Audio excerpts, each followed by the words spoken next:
ముఖ్యంగా జన సైనికులకి, పార్టీలో బాగా దగ్గరగా పనిచేస్తున్న జన సైనికులకి ఈ రోజున స్టేజ్ పైన కూడా చాలామంది ఉన్నారు, బయట చాలామంది ఉన్నారు. వారందరికీ నా విన్నపం ఒకటే, వీళ్ళందరూ కూడా మన జన సైనికులే, గుర్తుపెట్టుకోండి. ఎవరూ ఎక్కువ కాదు, ఎవరూ తక్కువ కాదు. ఎందుకంటే చాలామంది, కొద్దిమంది జన సైనికులు వారు చేస్తున్న విధానం నాకు నచ్చలేదు.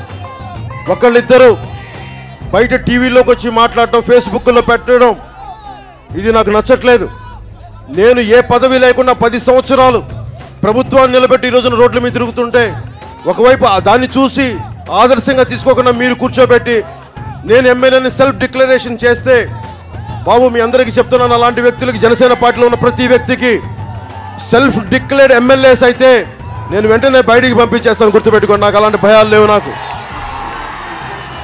పార్టీ ఇన్ని కోట్ల జీవితాలని కట్టుదిట్టంగా ప్రభావితం చేయగలిగే స్థాయిలో జన సైనికులు ఉండాలి, కానీ జనసేన నాయకులు ఉండాలి. కానీ కొద్దిమంది ఇష్టారాజ్యంగా చేస్తే మటుకు మీకు బయట వాళ్ళకి తేడా లేదు. నేను చాలా నిర్దాక్ష్యమైన వ్యక్తిని.